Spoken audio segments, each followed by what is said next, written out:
Welcome, everyone. Welcome to another Astral interview. And here with me are Sharif Bey. Is that how I say it? That's how you say it. That's right. Okay. Tell us about yourself, Sharif. Tell us about you. Tell us about your life. Tell us where you grew up. Tell us a little bit about your history. Sure. Well, my name is Sharif Anayil Bey. I presently live in upstate New York, Syracuse, New York. I own and operate a martial arts business. Okay. So that's what I do. I'm a lifelong martial artist. I practice and study and research the Chinese martial arts. Wow. Arts from southern China. That includes, the Chinese martial arts, especially my particular one, includes as a foundation, as part of the foundation, bioenergetic work. Amazing. Wow. Go ahead. Okay. I was born out west. I was born in Long Beach, California, and then grew up in New York City. Okay. So tell us a little bit about your life. Like what got you into Chinese martial arts? What happened in your life that got you there? I went to live at age 4. I came to the East Coast to live with my father. He took me to a martial arts demonstration, and it kind of chose me. Wow. At age 4, I saw the demonstration, went crazy, started breaking furniture, practicing on it. For my 5th birthday, he bought me martial arts lessons. Wow, nice. So that one singular act by my father at age 5 set me on my life course. Yeah. Wow. Okay, tell me more. Tell me about. Wow. Well, again, lifelong martial artist, and it was through my studies in Chinese martial arts, and specifically the bioenergetic aspect of the training. Specifically, the bioenergetic aspect of the training that led me into what people call metaphysics. I'm a firm believer that it's only called metaphysics in the West as a result of,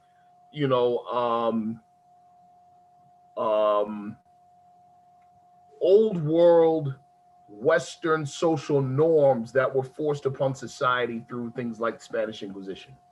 Okay, that's a very important point. Yeah. So how do you think metaphysics came to the West then? Well, that's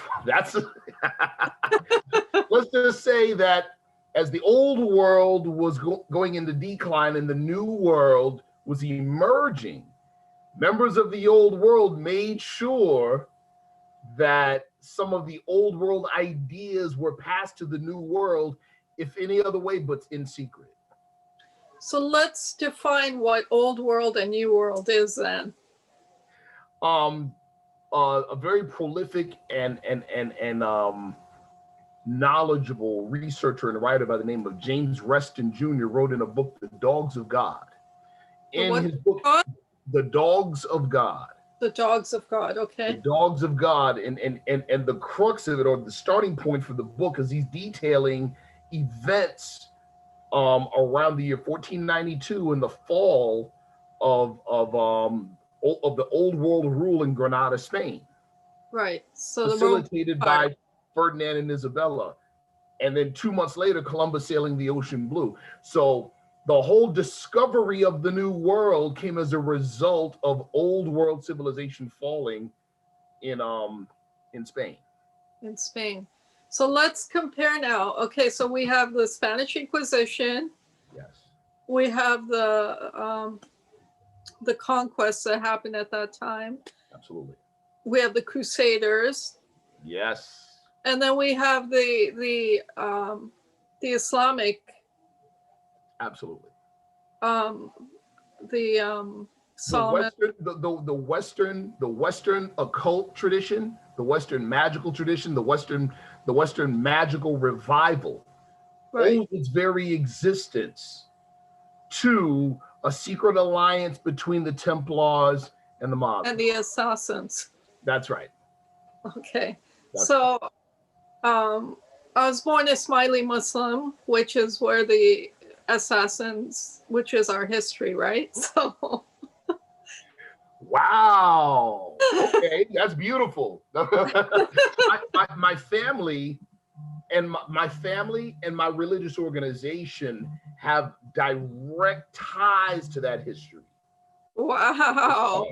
So this Specifically, was specifically, so this connection is God driven, obviously. right. That's amazing.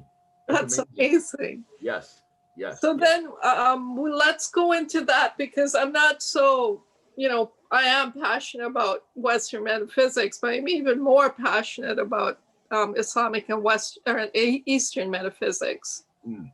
Well, a lot of,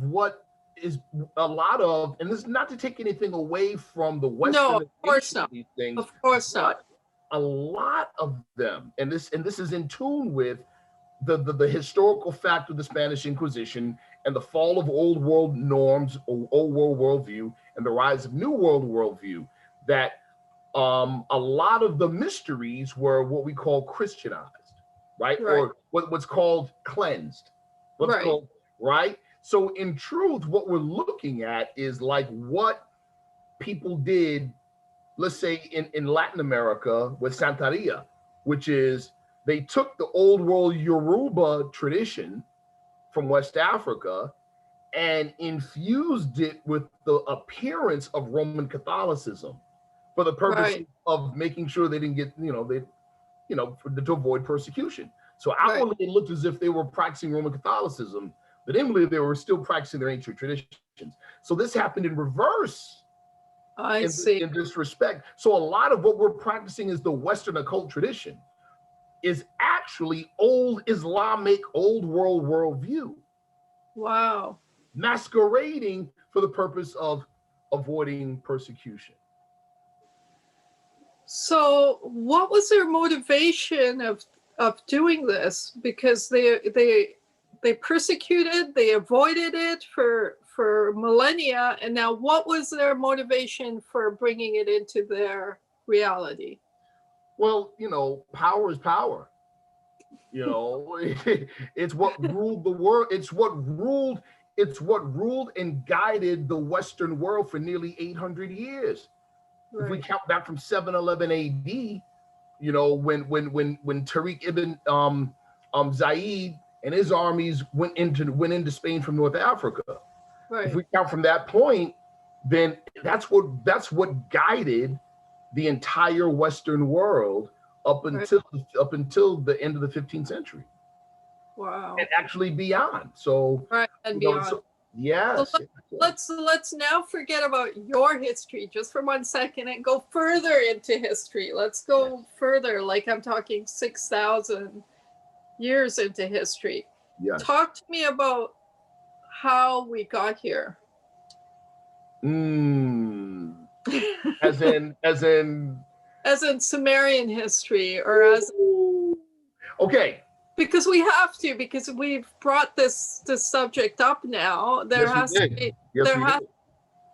be like the backdrop of it. I'd like to share the position of my religious organization, please, as it relates to this. Sure. So we'll say we say in our tradition, time never was when man was not. Right. Right? And if man is actually spirit in flesh, right, then our terrestrial origins are off-world. Right. Of course. We have an off-world legacy. Right. You see? I see. And as opposed to, appearing off this world legacy. Correct.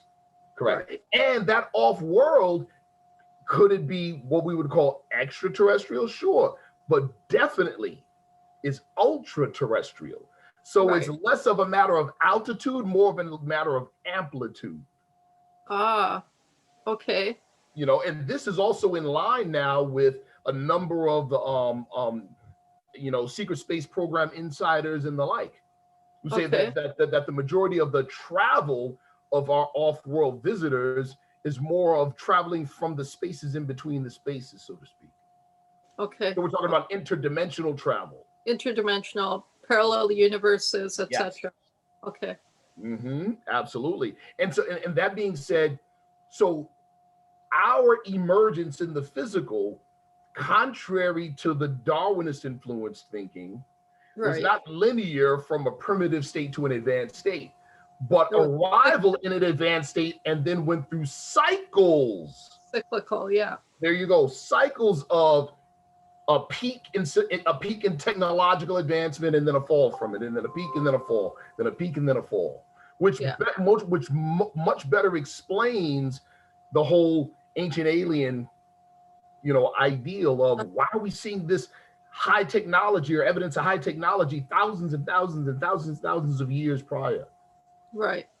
Because it's coexisting with us, really. Yes, It's not in some past state. And this, and you know what? This ties into what we just spoke about earlier. This is introducing the old world view. This was the thinking of, Right.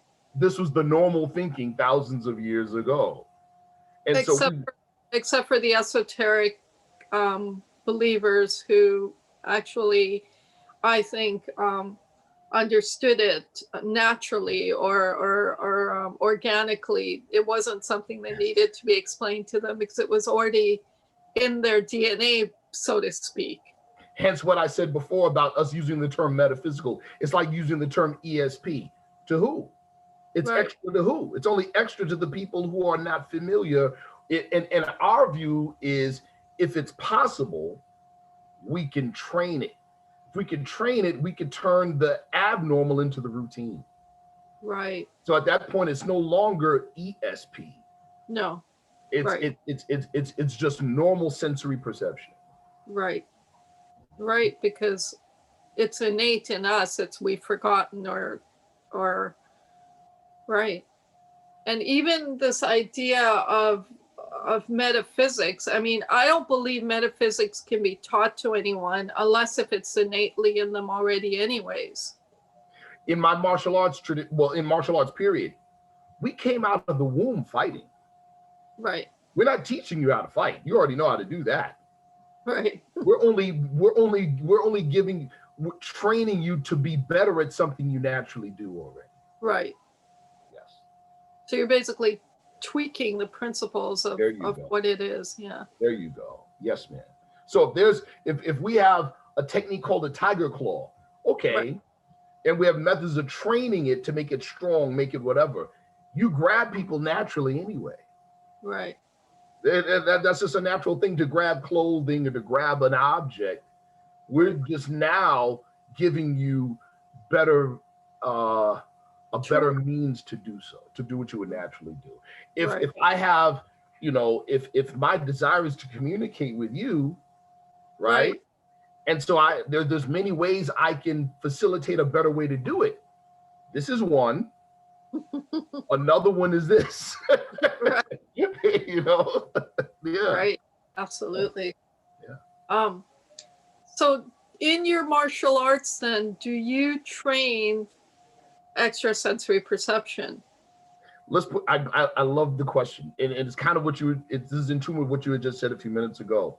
Like, let's say power, like punching power or kicking power. We say that power is a result, it's not an effort. Right. So instead of, okay, I need to put more power into it. No, it's, I need to bring about, the effort is bringing about all the components that make greater power the result. Right. So, go ahead, I'm sorry. Is it not true that when you say that, make greater power the result, is it not true that power can only exist if you are in a state of union with the oneness yourself? Let's just talk martial arts power, right? Okay. One of the things my instructor has said to us, the amount of power you're able to release is directly proportionate to the amount of ego you're able to let go. Wow. Directly proportionate. What happens a lot of times is that people will tighten their body up and punch super hard like this. And what they're really doing is providing resistance to their own self. And then they'll say, that was a hard punch. And you say, how do you know? They say, because I could feel it. Well, what's the point in that? I thought the other guy's supposed to feel it. Why do you feel it? That's like me shooting myself and saying, hey, that's a strong gun. Makes no sense at all. I have to be able to let go. Right. I have to be able to let go. There was a Buddhist priest I interviewed years ago, and when you shook his hand was like water. It just kind of, and he explained that to me. He's like, no, the key isn't to be tense, right? If you're tense, then that's not it. You want to relax completely. That is the fact. To be tense like this says to the world, the outside world, that it's an enemy, and I have to shut it out. From the spiritual perspective, that's the beginning of cancer. Right. You see? Yeah, instead of, and so, but back on what I was saying before about the whole power thing and relating it to, let's say, extrasensory perception and those types of things. Our martial arts, and not just our martial arts practice, but our martial arts practice develops the things inside the body and the mind that makes those things much more easily manifested. So instead of saying, hey, we're going to train you to read minds, instead of saying that, we'll say, hey, we're going to train these particular mechanisms in the body. And then as a result, the feedback loop is your body, is you doing those things and going, wow, this is a result. It's the result. It's the result. And does it have to be martial arts then? But in a sense, I guess it does, because you do need to train your body. Well, you know what you need? Watch this, just like lifting weights. Without a foe, a soldier never knows its strength.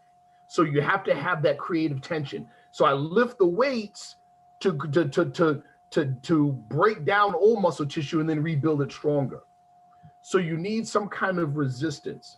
Psychologically, for us as human beings now, the greatest resistance that we can provide it is the idea of contemplating our own mortality. Wow. You see, that's what makes martial arts a spiritual pursuit, because you have to contemplate your mortality and what comes after. Right. You see? Because in every engagement, you're in a state of fear and in a state of rebellion, I guess. You're practicing to die. In the extreme, only one person gets to improve their skill. So even just training, if I miss a punch or miss a kick or don't do something right, symbolically I died. Right. Yes. Wow. So really, martial arts isn't a training of force. It's a training of energy. Absolutely. Absolutely. Yes. Especially my particular Kung Fu style is, okay, you've heard of the term Qigong. Yes, I have. Qigong has 3 general categorizations. Okay. We have what we call health or medical Qigong. The objective of health or medical Qigong is to balance and regulate the body's energy to provide a solid foundation for radiant health. Okay. Radiant health isn't like what we get a clean bill of health from the doctor. That means you were not sick that day. Right. Radiant health is, it's the beginning of the school year and you're around a bunch of runny nose first graders and you don't get sick.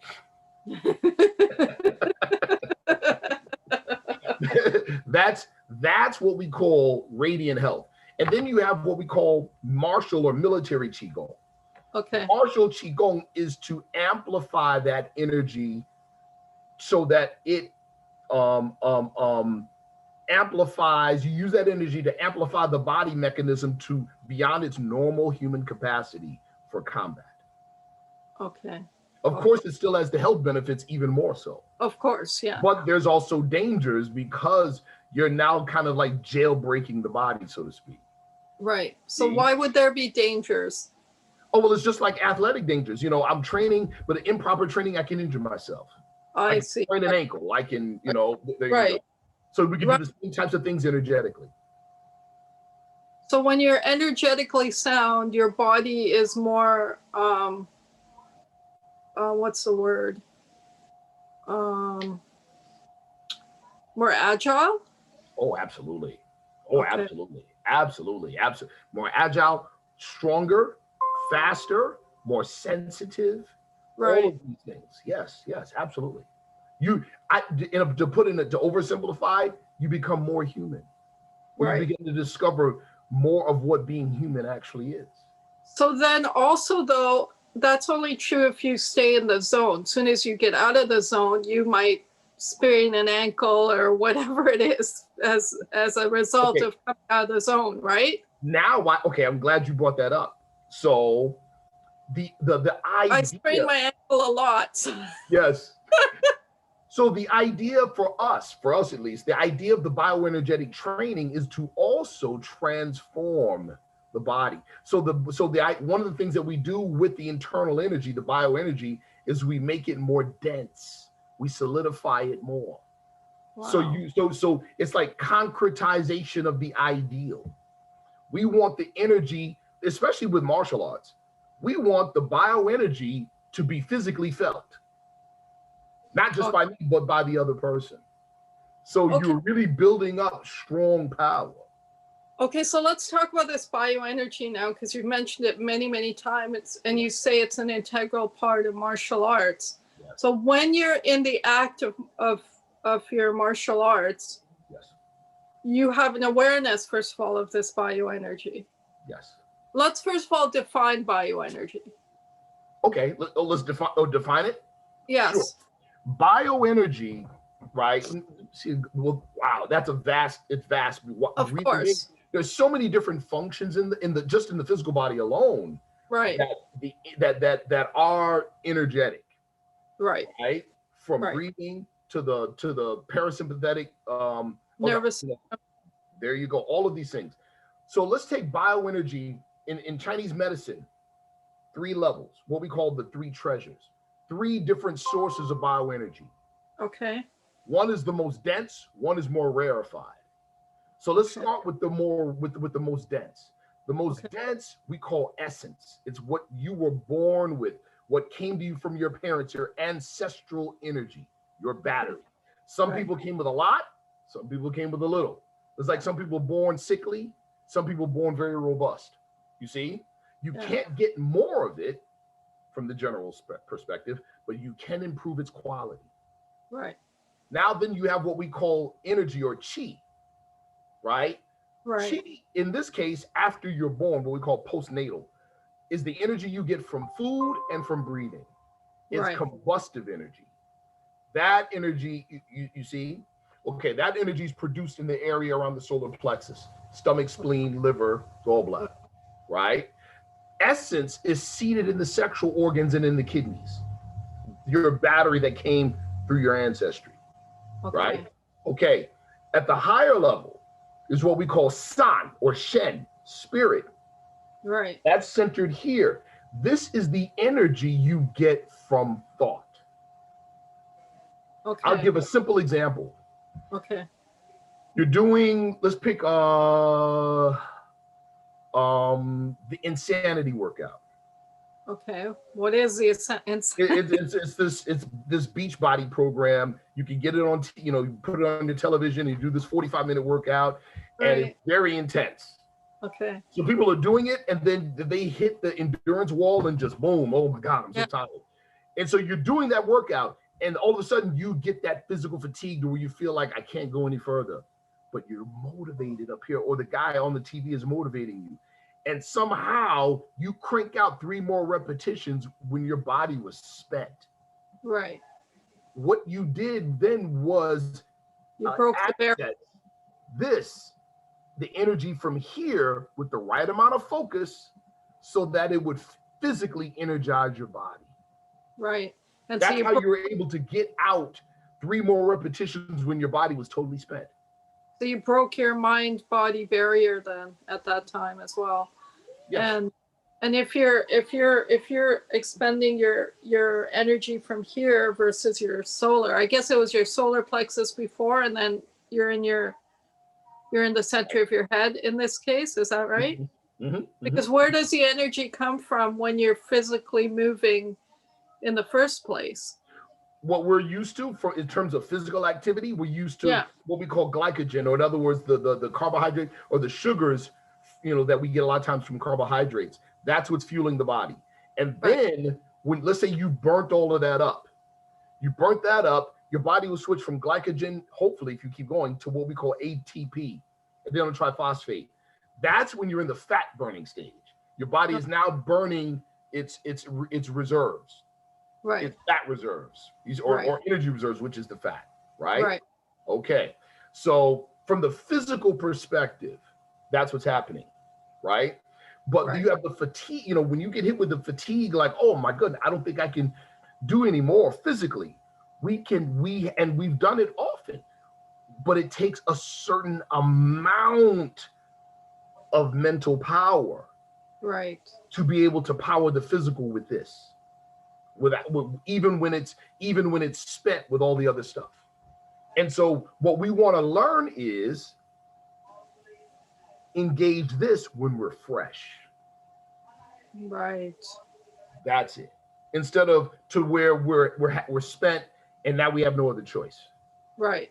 Can we do that when we're fresh? Use this intent-based power to power the physical body. Right. Would that then ensure? Well, okay, so now we're getting into working outs and weight gain and weight loss and all that. Mm-hmm. Would if we came from here versus would we be able to maintain our state as we choose to have it at all times? That's a great question. So a lot of these things, like when I'm training martial artists or I'm training my students, and they're like, oh man, how are we going to remember all of that in the fight? The answer is you don't. The answer is the training you make you do it so much that it becomes a part of your natural makeup. It becomes a part of it's alchemy. It becomes your normal. Right. So you don't have to think about it. You see, that's the whole it becomes part of your subconscious. There you go. Yes. Yes. Absolutely. Okay. Absolutely. Okay, back to the bioenergy. We were talking about bioenergy. Yes. So you said there was 3 points, and I took you away from your first point. So. No problem. So the first one is what we call essence. That energy is the energy most associated with the physical body. Okay. It's the most dense. And then you have chi, which is higher vibration, produced here near the solar plexus. And then you have shen, which is even higher vibration. We call spirit, right? It's still a substance, but it's very rarefied. So one of the greatest analogies we can ever give for these three and how they interact is a candle. The candle itself is what we would call jing or essence. The flame we can call chi. The light in the entire room that it produces we call shen. Right. Wow. See? Yeah. Right. That's amazing. Yes. Okay, so those are the 3 treasures. Now, and those 3 components basically, I don't want to use the word rule, but maintain or... That trinity is the core of the bioenergetic body. Okay. That trinity is the core of the bioenergetic body. Yes. And what we want is all 3 of those centers where those energies are located. We want to, first thing to do is align them. It's like a dysfunctional family that doesn't speak to each other. First thing you got to do is you got to have a family meeting, get everybody together so they can communicate. So that's what physical alignment does. Right. Physical alignment allows us to align those centers so they communicate. When that happens, you have a standing column of energy that connects heaven and earth. Amazing. Okay. And it connects heaven and earth inside you. Right. So when you're meditating, for example, and we got to take it here. Yes. When you're meditating, and whatever method you're using to meditate, does that alignment happen automatically? Yes. Well, okay. So our idea of meditation is it's not something you do, it's a place you go. Right. Of course. Right. It's a state. So all these things, aligning the body, breathing a particular way, or whatever you do, are the vehicles or the means by which you get to that place. Yeah, in our form of meditation, we don't do anything. We're just supposed to be there, and whatever is supposed to happen happens. There you go. There you go. Absolutely, absolutely, absolutely. A very famous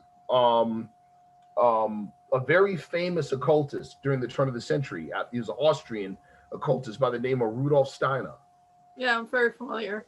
Rudolf Steiner, in his work, he talks about being able, the only way to study the energetic body or the other higher vehicles is to pop them out so you can see them.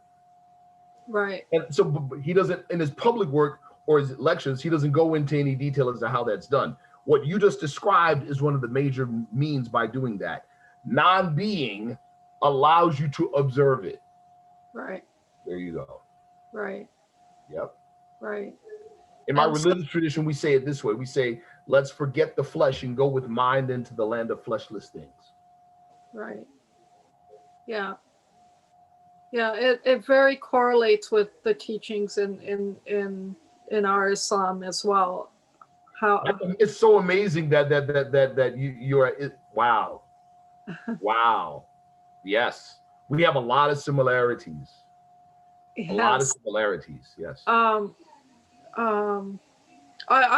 been studying a lot of Kemet, and I've been studying a lot of Hakim Philip, and I've been studying I can't recall the names right now, but I've been digging very much into Egyptian spirituality and African spirituality, and yes.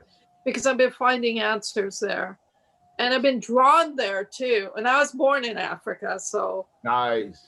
Maybe there's some connection there too, of course.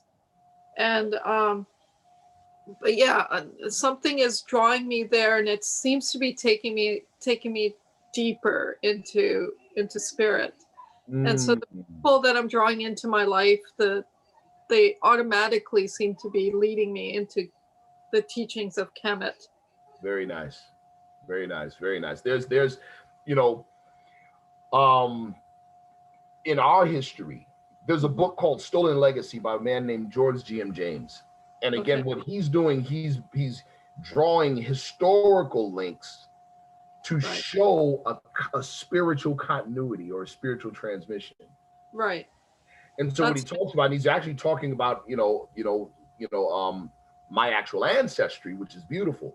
Right. When Alexander the Great, invaded Egypt or Kemet, and then destroyed the libraries, this and the third, right? Millions of Egyptians moved further west into Northwest Africa, joining people that had already in the ages before, not ages, but many years before had left and established kingdoms, or later established kingdoms in Northwest Africa. Right.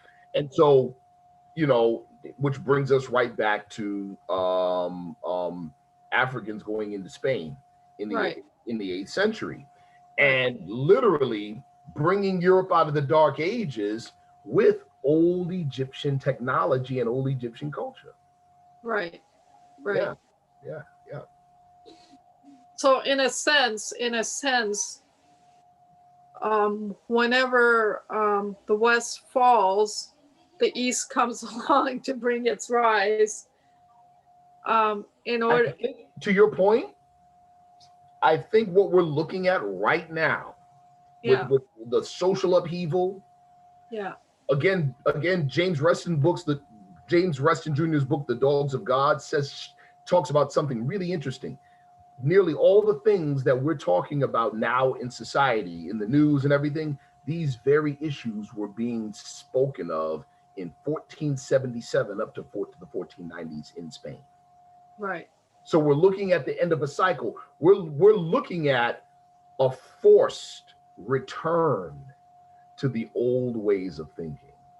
Right. Even cutting edge science, especially with with people from secret projects, black budget projects in the military or whatever, the direction science is now. Right. is a return to the medieval magical world, basically. Right. Right. Yeah, it's really interesting. Really interesting. Because it has to be, because in order for us to evolve to the next level, there needs to be a shift, and it'll come, you know, in the Quran it says, you know, God works through conviction or conflict. Yes. Yes. So yes. Thought, we say it this way. Thought must, without a foe, a soldier never knows his strength. And thought must be developed by the exercise of strength. right. Yeah. Right. There has to be that creative tension. Right. We're seeing, because without it you can't see light without darkness, you can't see darkness without light, for example. There you go. There you go. Yes. Yes. Yes. Yes. That's right. That's right. You know, you got two, even with technology, right? You've got, you know, some of the things that are emerging, like artificial intelligence, you know, AI, and then all the ethical questions that come with it. You know, wait a minute, you're talking about literally creating a race of machines. Right. You're talking about a new life form that is not carbon based. Right. You're talking about what they say, playing God, right? Right. You know, there's positives to it, there's negatives to it. Reminds me in the Quran of Surah Al-Baqarah, right? Where Allah says to the angels, right? It also reminds it, which is exactly the same as the Elohim in Genesis saying, let us make man in our image and after our likeness. We're at that point on a lower level right now in society. Right. I'm getting goosebumps all down my back right now. Yeah, we're at that point right now, you know? Yeah. You know, like the movies, the alien movies, you know, where you have the xenomorph, right? Everybody's thinking, well, not everybody, but the average person's like, oh, that's the alien. That's the monster. No, they were made, the whole series is making a very strong statement against artificial intelligence. Because who was the guy that kept making it happen, getting the xenomorphs to eat people and trying to preserve them? It was the androids. Right. Yeah. So it's a statement against artificial intelligence. You know, what you have is the primordial duality. You have, here we go, the seed that came from the heart of God, that is humanity. Right. The purpose for the seed is to grow. Yeah. Right? But you have to put a seed in a container. You have that container is the proper environment, or provides the environment for the seed to grow, but it also confines the seed. So what's the objective of the container? Confine the seed. What is the objective of the seed? Outgrow the container. Right. So you've got the duality. So this step has to happen. This AI step has to happen for the seed to come out of the current container into another container. So a manifestation of it, right? So we're talking about greater evolution of containers to keep up with the growing unfoldment of the spiritual seed that is ourselves. Right. And that's also the conflict. So what do you got today? You got, hey, planet chip in my head. I can call all over the world just by thinking. Right. Or I could develop real telepathic abilities. Right. And the reason, sorry, go ahead. Oh no, one retards thinking and development of thought. Right. The other necessitates it. And amplifies it. So, or does it amplify it? Or should. The idea is, remember, the seed is trying to outgrow the container. The container is trying to always contain the seed. So technology, when we, like for instance, the name of my organization, the Sagala Institute for Bioenergetic Transhumanism. Generally, when we talk transhumanism today, we're talking about cyborg technology. We're talking about merging machines with human. See, that's not what we're talking about. Right. We're talking about bioenergetic transhumanism. This is the machine. Right. See? Well, it makes me want to ask the question then whether the body's the container or the android's the container. Whatever it is, it's still a container. Yes. And Yes. secondly, that container is an illusion. Absolute fact. Right? Absolute So fact. because the physical reality is an illusion, so this vessel that we're in it too is an illusion. Yes, it is. Even though it's referred to as a temple Mm-hmm. in all scripture, right? It's referred to as a temple. Right. So, and it's referred to as a temple because it's the main housing of what you're calling the seed or the heart of God. There you go. And it's the closest thing to the heart of God at this moment, this vessel. That's right. So that's why it's called a temple. So that's why we have to worship it, nourish it, and keep it in a state of peace or love or whatever you want to call it. Because it is the actual altar for the altar fire, which represents the Creator himself. So now when this seed goes into another artificial intelligence container, then that becomes a temple. Absolutely. Absolutely. Now think about what we're talking about now. Are we talking spirituality? Are we talking technology? The answer is yes to both. Yes. We're talking both, because on the spiritual side, yes, man is not the body, the soul. Man is spirit and part of God.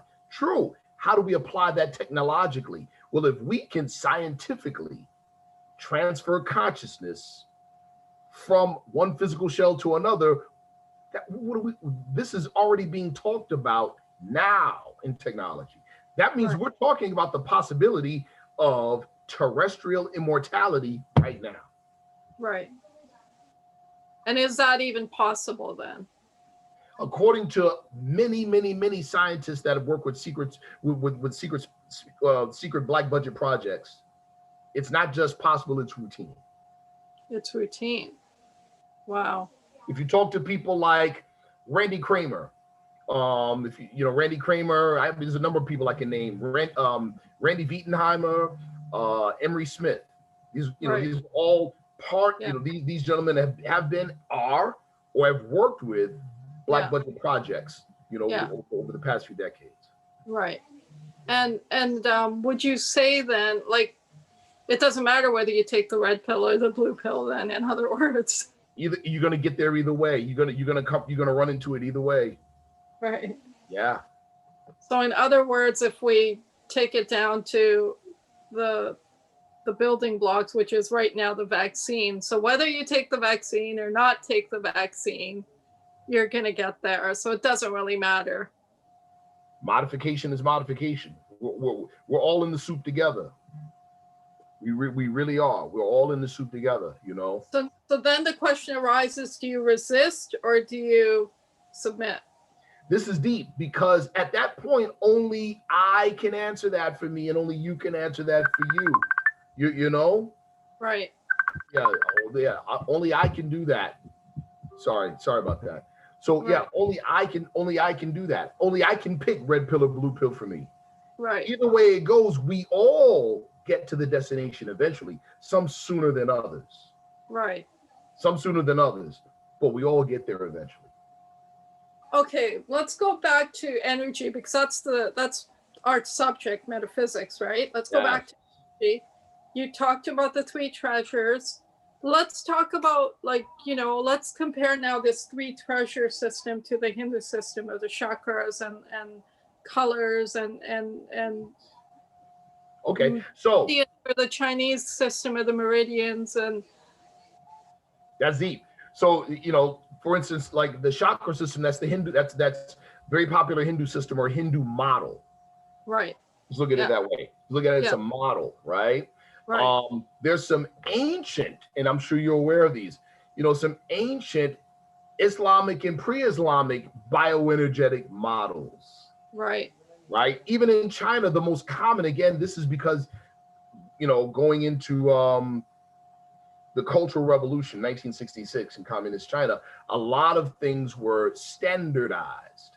Right. So you have old classical pre-communist Chinese bioenergetic models that look nothing like the three treasures. Right. So there's some bioenergetic models that have 360 points of energy. Wow.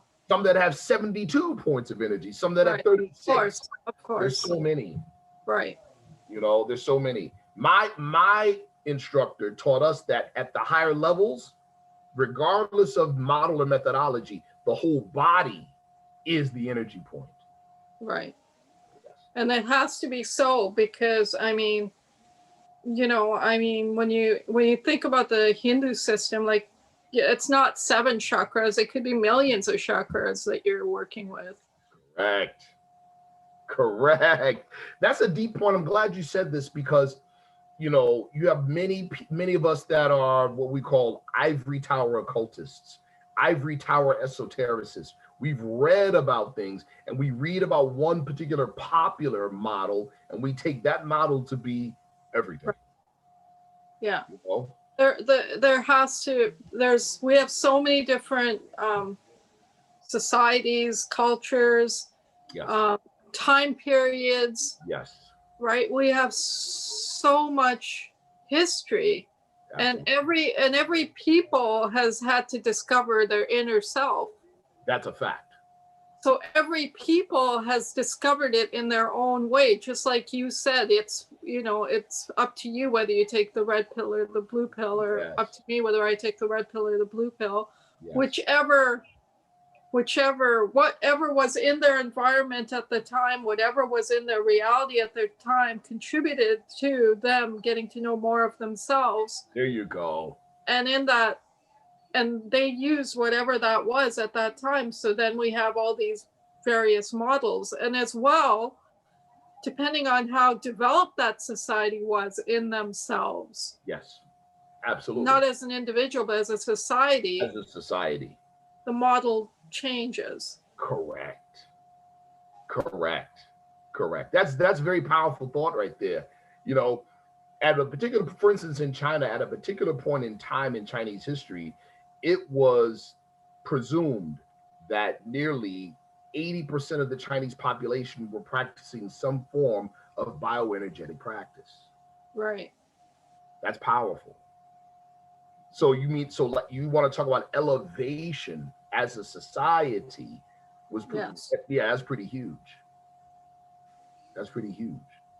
Right. I think personally, like when we talk about whole populations of people like that, I can't read, but I believe it was the Anasazi, how, this whole group of Native Americans just disappeared. Right. It's like, well, where did they go? Well, where they, now, of course, from a spiritual perspective, we have options, we have viable options in terms of what could have happened to them and where they may have gone. Well, right? That's interesting, because now we're talking about individuals, humans disappearing versus something like the Bermuda Triangle, where physical matter disappears. Right. In both cases, it's physical matter disappearing. That's right. But in one, it's our creation and all its inhabitants, and the other, it's a disappearance. That's what's the word I'm looking for? One is sort of planned, the other one is sort of an accident. Do you know what I'm trying to say? Exactly. Like, for instance, in I believe, and you please correct me if I'm wrong, in the Ismaili tradition, we talk about the Ismaili, you've got in Shiaism, you've got 12er Shiaism and 7er Shiaism, right? And, right. So those imams can rightly be called post-humans. Right. Right. So, in other words, they have reached a level of human development that qualifies them to go to the next higher level of human development. And in this respect means they don't need these anymore. Right. They don't need, can they manifest physically? Sure. But right. Do they need them? No. No, and they don't have the desire to either. How about that? That's right. Right. So because I'm in metaphysics and I ran a metaphysical store, and in that the biggest teaching was, you know, you have to look to yourself before you look outside yourself, or you have to worry about yourself first before, you know, this whole idea of the mask. You have to wear a mask. You have to wear your mask yourself before you put the mask on someone else. How about And that? I can't seem to get past that. I can't seem to get past that, because to me, it's always about the other person first. I can't seem to get past that whole idea of me first. And it seems counter to the truth, because that other person is me anyways. How about that? How about that? How about right? that? Yes. And that passion I put into that other person is more important than putting that compassion on me in that respect. Let me tell you that you just brought up what you just brought to mind is shout out to Dr. Bronner's soap, right? So they have all these quotes on, you know, from Rabbi Hillel on Dr. Bronner's soap. And one of the quotes, to your point, or to what you were saying you're kind of struggling with, said this. Said, number one, if I first don't selfishly perfect myself, right, who am I? No one. Then it says, secondly, after selfishly perfecting myself, if I don't unselfishly work to uplift others, right, what am I? The answer is nobody. Right. Yeah. Interesting. Yeah, manifesting the physical realities isn't a desire for me. No matter what I do, I can't seem to want to produce, you know, the houses and the cars or whatever. It's like something that just doesn't happen inside me, right? But I do want to produce the villages that are flourishing. I do want to produce the humans that don't have food in their mouths to have food in their mouths, right? Yes. But you know, in doing so, ideally, in shooting there, all those other things come as a consequence. Right. You know, it's like even in martial arts, if I want to hurt this target, if I want to damage it, I don't hit at the surface. I'm not going to do anything no matter how hard I hit. I hit past the surface. Right. And by hitting here, I get everything in between. Right. Seek ye first the kingdom of heaven, right? Right. Everything in between you get to. Right. Yeah. Isn't that beautiful? Yes. Isn't that beautiful? Okay, back to the different models of the paradigms we have out there. Yeah. Can you talk about a few of them, what the differences are and how they came to be, and where we're at right now as a society, you think? Because I think right now as a society, because the majority doesn't know anything, they're gravitating to the Hindu model because that's what's predominant right now. Yes. And as we've categorized, there are more than the Hindu model out there for means of reaching that oneness that we're all wanting to reach to. I think all of them are good. You know what it takes? Of course. It takes approaching, and I really, really mean this. It takes, we're lazy. Yes, I agree. We're lazy. We've been conditioned to be lazy. Okay. Right. What it takes, I think all of them are good. Let's take the one that's people know the most in the West, which is the Hindu model of the 7 chakras. Cool. Let's take that. Seek to truly know it. You have to approach it like a professional athlete. Right. You have to approach it with that kind of discipline. What you have now today is people read a couple books and they say, oh, I can name that chakra. I can tell you the color of that chakra. And that's about as far as it goes. Right. You know, and they think because they have an intellectual understanding of the concept, that they actually have something functioning when they do not. No, because they haven't engaged it. They haven't practiced it. They've just. So we have a saying, in order to know, you must first be what you know. Right. You have to be it. You know, if we're talking about, you know, let's talk about the base chakra. You could talk the base chakra. Hey, I'm balancing my base chakra. I've activated my base chakra. But if you're self-centered and arrogant and narcissistic, what you've done is you've energized an unbalanced base chakra. Right. You know, that's what you've done. You just energized an unbalanced one. Right. You know, and so we can know, if we understand the chakra system, we can know what's balanced and imbalanced just by our interactions in society with each other. Right. Yeah. Right. You know, so we want to know it like that. We don't want to, because you know what we're looking for? We're looking for the esoteric fairy one night, because I read a couple books on chakras, to put the esoteric cookie under my pillow, and then I eat it, and all of a sudden I'm enlightened. Yeah, it's the Nescafe solution that they're looking for, and it's not about that instantaneous what's the word I'm looking for? It's not about that. It's not about it happening instantly, because you're already there. You're already, how about that? How about that?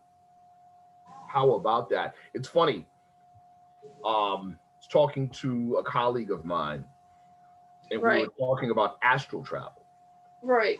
Yeah. And, you know, we were talking about how we've seen different methods of teaching how to astral travel, and you do this and you pop out of the body and blah, blah, blah, blah, blah. Yeah. And we were like, well, wait a minute. You already have a body. You already have a body vehicle on that plane. Right. It's not a matter of you coming out of your body. It's a matter of you transferring a portion of your waking consciousness into the vehicle you already have on that plane. Right. You know, like you said, you're already there. Right. So, yeah, and that's another thought that, you know, why am I wanting to come out of this body to go into another reality when I haven't mastered this reality yet? How about that? How about that? That's dangerous. That opens the doors for other things. If we recognize that man is spirit, man's not the body or the soul, but we are locked into this flesh, like you said, we have a lot to learn right in this body. Right. We start vacating it to go explore. First of all, we're leaving ourselves naked most of the time. Two, we'll come back to a house and somebody's occupying the house. Right. This, you know, a lot of people think that metaphysics and these types of topics only work if you believe it. Well, that's like telling the 5-year-old that's like telling the 5-year-old girl that she's safe from a rapist because she doesn't know what a rapist is. Right. You know? Yeah, so, this is very real exploration. Yeah, somebody asked me just yesterday in one of the Clubhouse groups, like, you know, what advice do you have for someone who wants to astral travel? And I said, well, first of all, you know God very, very closely. Number 2, master your senses here. Right? And then even don't even go anywhere till you've got those 2 down. So Exactly. That's fact. You know, and you know, it's you know, let it be something, again, like we talked about before. Instead of an effort, it's far safer and better when it's a result. Right. Yeah. Right. Because if it happens as a result, that means you're already prepared. You're already ready. Right. Yeah. So same then with people who try to see auras and they try to improve their telepathy and all that. Really, they shouldn't be doing that necessarily. They should simply be, meditating and going within, and let that be a result of that. They're focused on the symptoms of elevation instead of elevation itself. Right. Okay, but now what about this whole idea of, well, 40 years of meditation versus, this Nescafe solution or this instant solution? The Buddhists have an interesting take on that, and it's resulted in two different schools of thought in Buddhism. Right. The gradual school, the lightning school. The gradual school and the lightning school, right? Some say, well, enlightenment comes gradually, a series of small steps. Yeah. Some say it happens, boom, all at once. Right. Both sides say that an inhuman level of work is necessary either way you go. Right. You have to resign yourself to the process. Right. If you have lust for the end result, you won't get it. Right. Right. That's like me trying to diet to get down to a particular size, as opposed to dieting as a lifestyle to be healthy. And the result is I get to the size. Right. Yep. Very powerful points we're discussing here. Yes, ma'am. Okay, let's talk about the ET connection now, because that's where we started. Yes. That's who. Well, we're qualifying, and not just to, we're qualifying ourselves slowly but surely. And when I say we, I'm talking about humanity. We're qualifying ourselves to open the door to the next level of human evolution. Right. If I'm talking about bioenergetic training to amplify what we call normal, right, that means that if I can amplify it and my normal can be higher than the average normal, that means that the average isn't normal. This is what it means. Right. It means that we are less human instead of more human. Right. So why can't there be humans on a planet in Alpha Centauri? Well, they can, because anything's possible, period. Correct.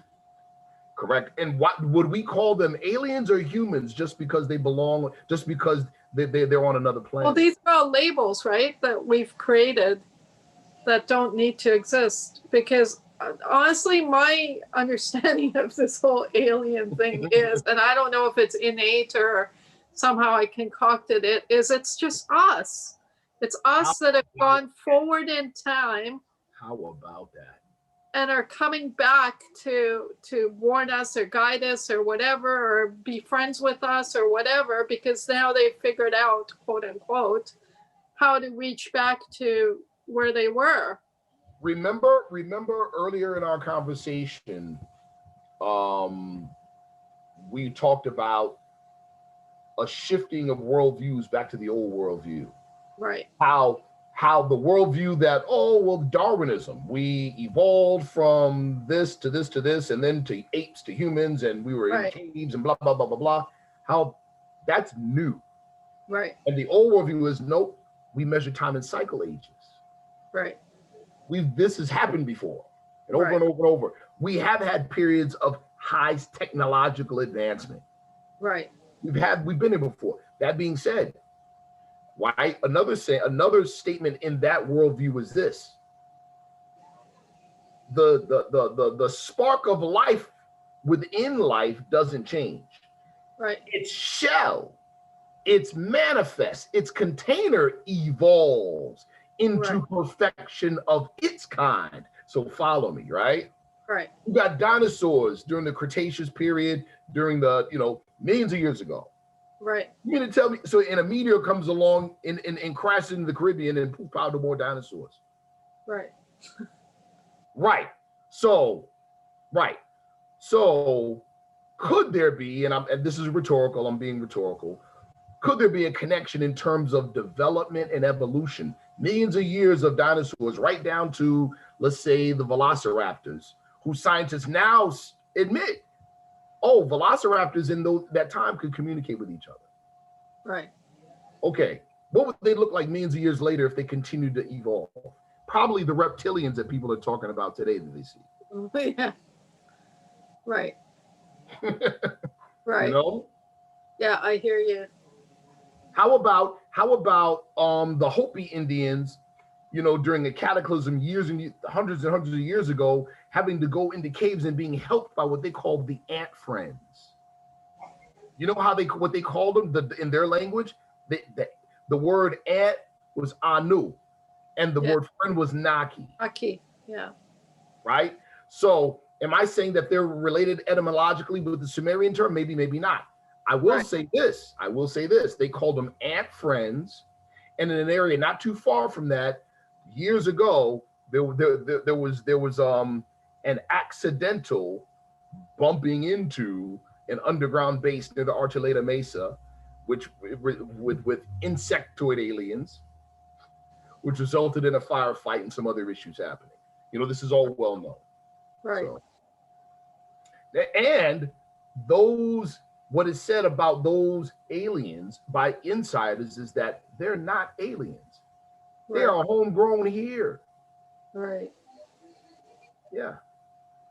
Wow. Yeah. So if they're homegrown here, and then maybe the reptilians are also homegrown here. Right. And maybe these whatever beings, quote unquote, basically wanted to escape this reality from bondage or whatever you want to call it, and escape this reality to other worlds. And now, after experiencing those other worlds, is returning to bring us all home, for lack of a word. Absolutely. Or they're here, maybe, because you know they hear me. It's like the Star Trek principle of the Prime Directive. Right. They had to evolve without interference because that's what's fair. They can't interfere with ours, but they can observe. Yes.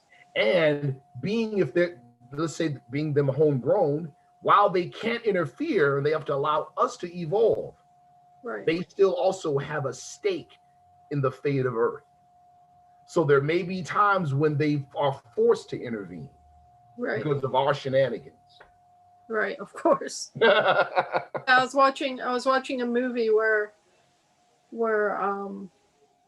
these firefighters were being shot down because they were releasing some kind of nuclear, and this other, for lack of a better word, spaceship comes along and shoots it down, except not to death.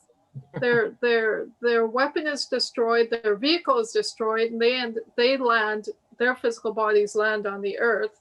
Nice. So they're a bit broken, but you know, you're okay. They'll survive. Right. And one guy is like, you know, those MF assholes, right? You know, they're this, and the other guy finally, after dialogue back and forth, says, well, maybe they were trying to help us. Look what we were trying to do. Right. And that's so it took that shift in consciousness, or that shift in understanding, or that shift in mindset to conclude that. Yes, absolutely. You know, so you know,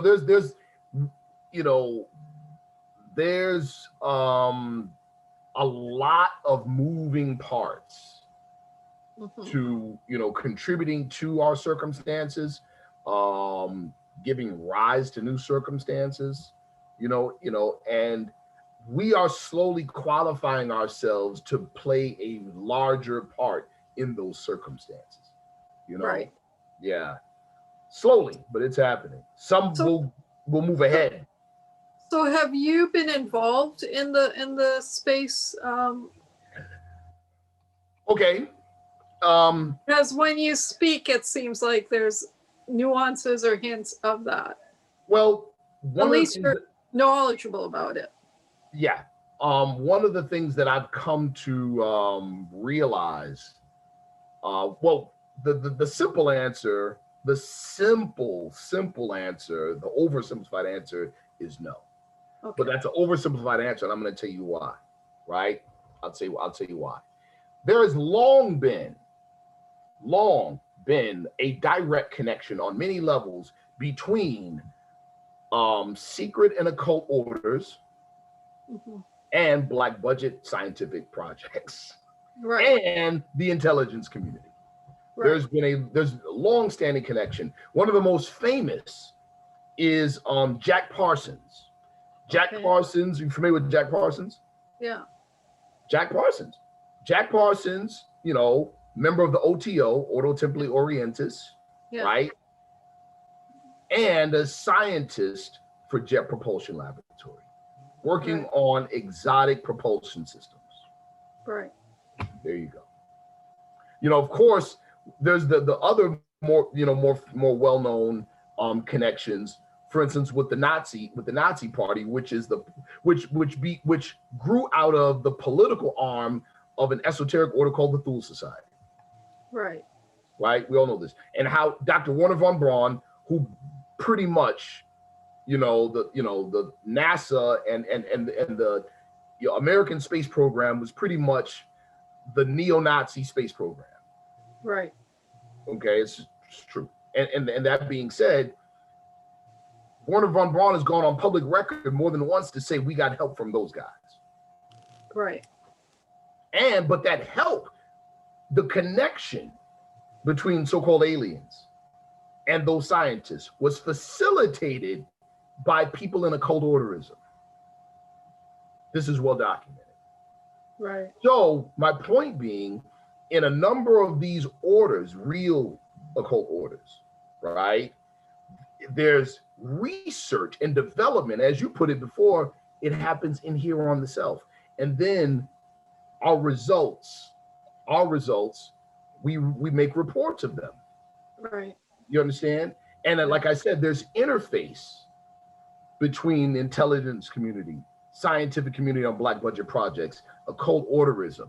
So there's a share of information, and the information that gets pulled from the higher realms through occult research ends up as physical technology many times. Right. So I said, on the surface, am I a part of that stuff? On the surface, no, I don't have a Q clearance. I don't have any of that stuff. Right. But because of the development of what I and others like me are involved in, we are active contributors. Right. Yeah. Right. Because there isn't communities all over the world that are what's the word, constructively going within to know themselves. There you go. And the result of what you find spiritually, like I said, right? Think about it. The pyramids in Egypt, the pyramids in Kemet, those are physical representations of the results of the religious priesthood in ancient Kemet. Right. So their excursions into higher realms manifested with a physical object. Right. So when we look at the pyramid, we're looking at their spiritual excursions. Why would it be any different today? It's not different. And there's, especially now in black budget projects, secret projects, there's how do you keep it secret? Compartmentalization. Right. Me at my desk, doing a particular study, and then, sending it to one of my superiors in a particular order. Right. Somehow now becomes, right, the direction of study from a scientist in somewhere near right. Palo Alto, California. Right. Who knows? You see, I don't know what they're working on. They don't even know who I am. But we'll all end up working on the same thing. We just don't know. Right. Yes. It's like this whole idea of Darwin and Wallace, for example. Darwin got his information from Wallace, who was a consciousness researcher. Absolutely. You've got Oppenheimer, who worked on the Manhattan Project. when the first test happens, it's like, oh my God, what does he do? He quotes Hindu text. Right. Behold, I am death, I become death to destroy your worlds. Why does he quote that? Because in those very texts, it talked about the same type of destruction happening at the hands of man-made mechanisms. Right. In ancient time. Right. You know, in ancient time. You know, you've got an insider, Randy Kramer, right? Who's an exopolitics liaison for the U.S. Marine Corps. Right. Right. Who is talking about propulsion systems, exotic propulsion systems, which are only exotic to us. They're routine to them, right? Right. And talks about an electrogravitic system, and the basis of which is a mercury vortex mechanism. Just so happens that the Vedas in India speak about mercury vortex engines for Vimana and Belixi. Yeah. Yeah, absolutely. None of this is new. It's not new.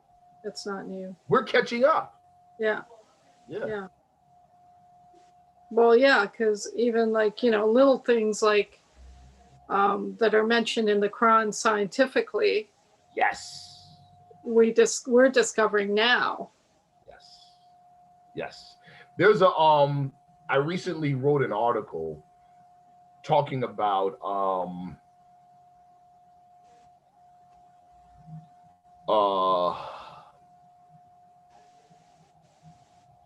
technology. Okay. And you know, and it's a branch of technology that's somewhat outlawed in America, right? Okay. And it's technology that interfaces with consciousness. Okay. Okay. And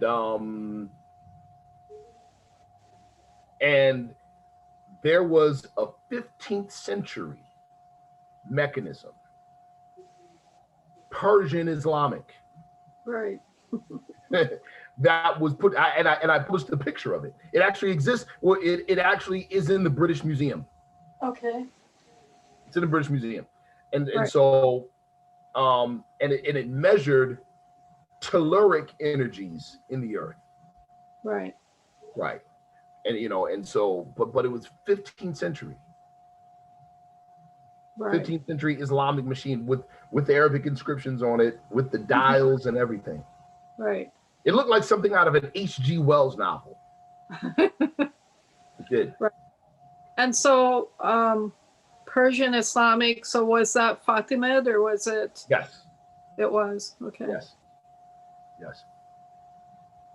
Wow.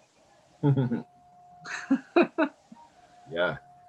Wow. We've been, you know, the Western New World, Western civilization has been in a bubble. Right. It's been in a bubble. Right. And not a very big one. Not a very big one. For the past 500 years, it's been in a bubble. Right. So is that because somewhere, somehow, someone realizes that this consciousness isn't ready to expand? Well, they didn't. Or is it a case of somebody trying to contain consciousness so it doesn't expand? There you go. What you just said, there you go. There you go. Aleister Crowley talked about a real war between good and evil, quote unquote. But he said the objective of evil is to stop people from thinking. Right. That's it. To stop you from thinking. When I make you comfortable, when I make you complacent, you don't have to think. You see? That's what the container does. Right. Interestingly, right? An author, a Kabbalistic author by the name of Carlos Suarez, he wrote a book called The Cipher of Genesis. Great book. In it, he talks about these things. He talks specifically about the purposeful mistranslation of the tree of knowledge of good and evil. Wow. In the Aramaic, good is mistranslated from the word tov, and the word evil is mistranslated from the word ra. Tov is translated as good, ra is translated as evil. The actual definition of tov does not mean good. It means to make stable, to make stagnant, to make unmoving. Right. The actual definition of Ra means to stir up, to Right. cause to move, to Right. agitate. So the destroyer and the creator. Well, kind of, or the one that retards thinking and the one that generates thought. Oh, The one that generates thought they call evil.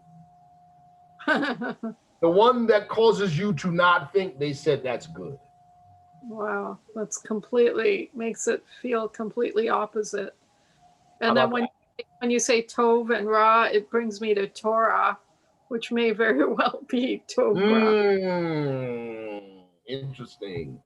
Interesting. Right. Very interesting. But now the story, it changes the whole Garden of Eden story. Right. You know, maybe the serpent wasn't bad. Right. Maybe the serpent, you know, in certain esoteric circles, the serpent is a representation of the Martian energies or the Martian entities, right?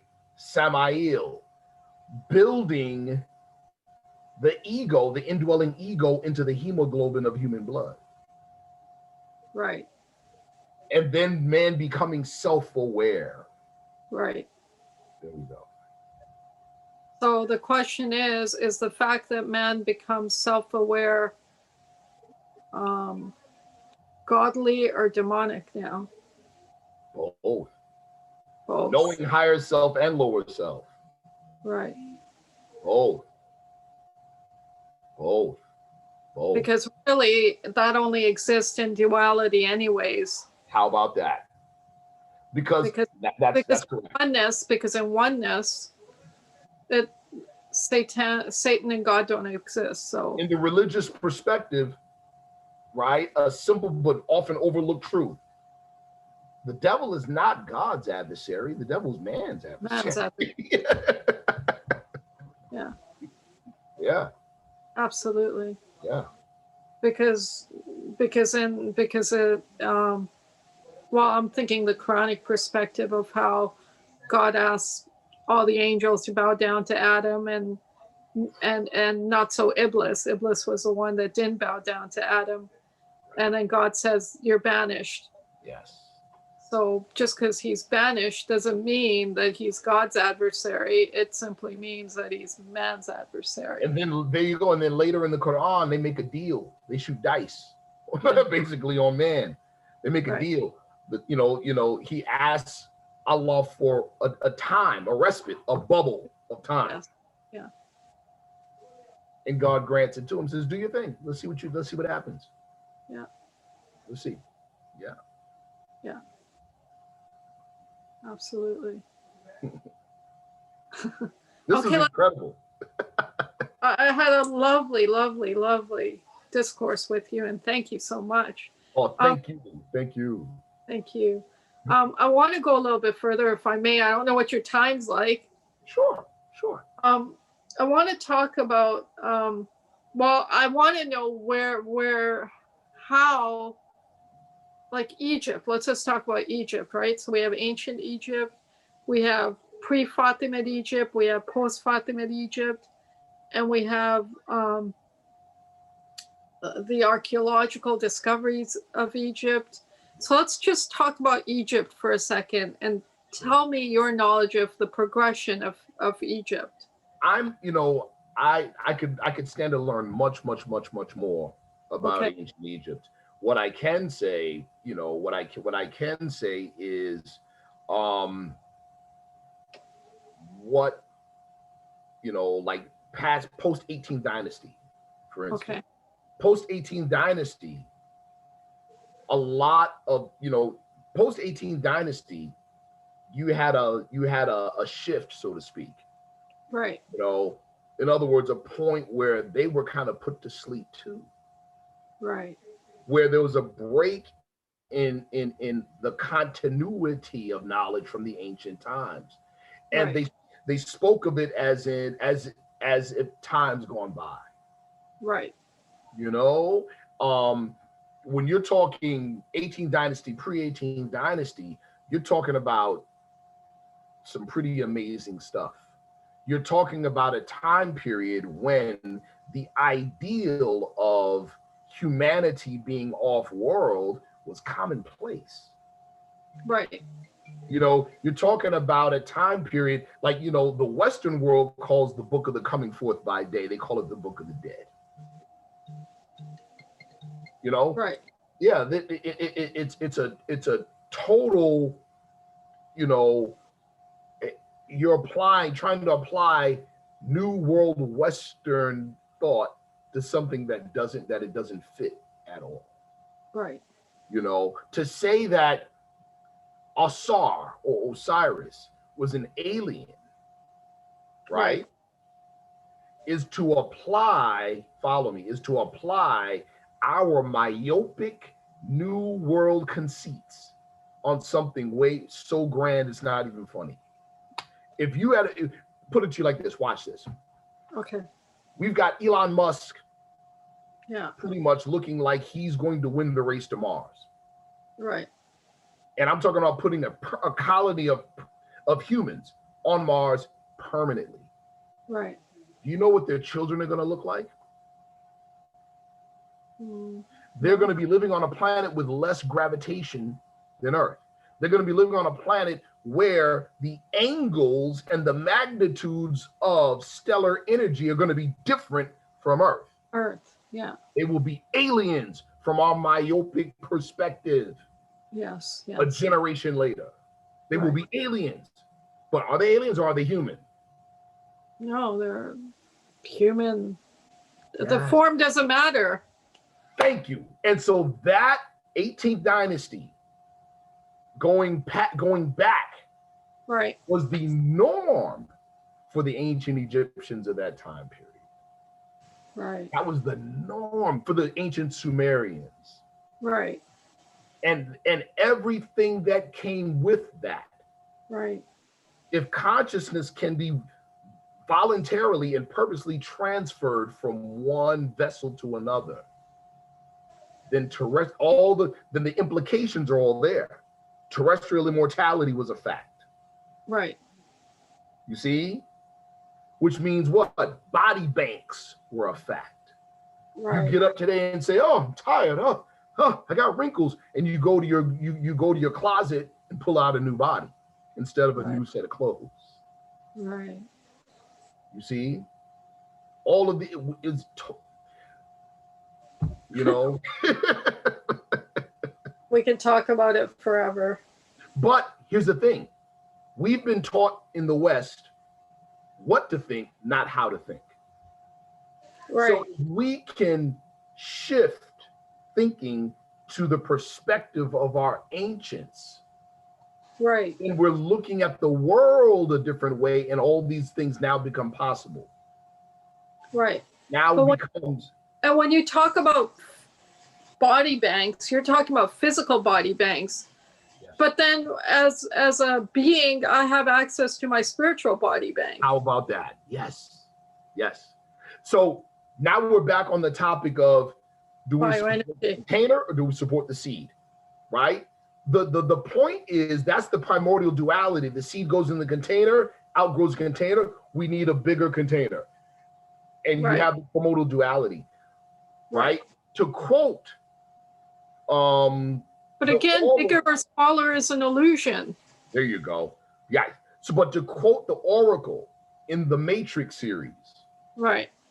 Her thing was, the only way out of this is for us to work together. To her, it wasn't a matter of, is it the seed or is it the container? Right. We need both. Yes. We need both. So I'm all for technological advancement as long as it does not retard spiritual technology. Right. As long as it doesn't make me lazy so I no longer think. Right. I'm not talking about going back to the horse and buggy days. That's crazy. Right. I love technology. I love gadgetry. But guess what? This is technology. But guess what? Human interaction is a technology. Absolutely, yeah. There's sociotech. There's biotech. There's bioenergetic technology. There's, you see? Yeah. Human interaction is a technology. Right. Yeah. Right. So you keep pointing here to the mind. What about the heart? Of course. Of course. Okay. Of course. You know, cutting edge science now shows that what do you got? You got a fluid. Yeah. You got a nerve plexus. Yeah. Right.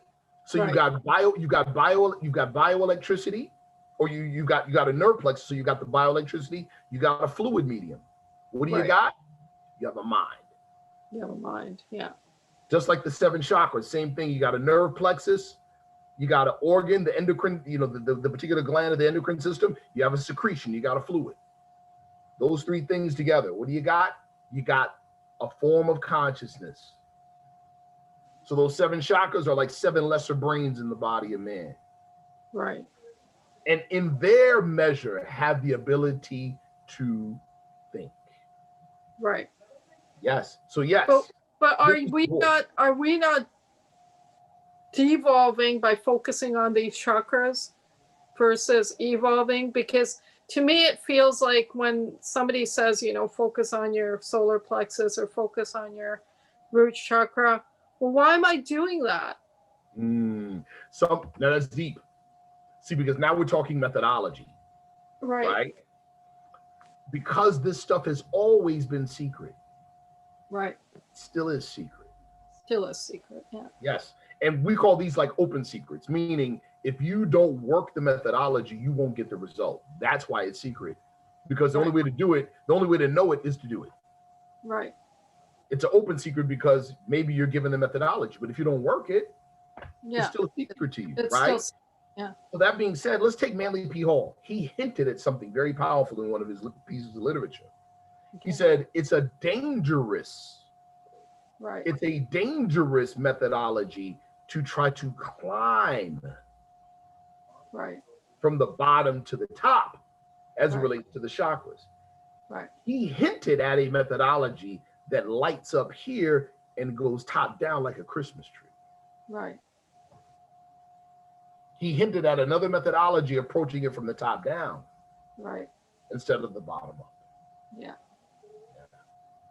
Yeah.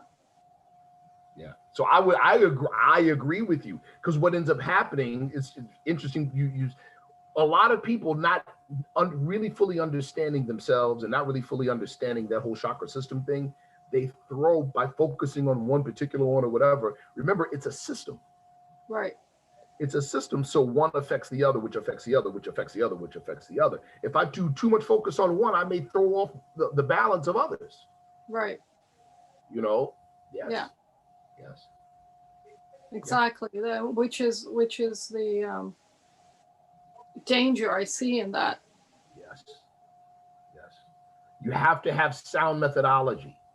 Even the simple thing, like, you know, let's say you're doing a chakra cleansing and I don't know, you're working on your root and the phone rings, so you go to answer your phone and now you haven't finished your whole chakra cleanse. A simple thing like that, I think, could be dangerous. It's not, like I said, we have to really approach this thing like a professional athlete with that kind of seriousness. We got to approach it like a prize bodybuilder who tweaks his diet or her diet. Like, you have to approach it that way because first of all, it's that important. Secondly, you deserve it. Right. You don't want to play with ourselves. Right. You know? Yeah. So it's really interesting because, I mean, like there's forms of meditation where you're given a mantra by a guide or a leader or whatever, and you do the mantra and it's really simple. You just sit quietly and you don't do anything, you focus on the mantra. Right. But those people want something more. You know, a lot, you know what it is? You know, you know this though.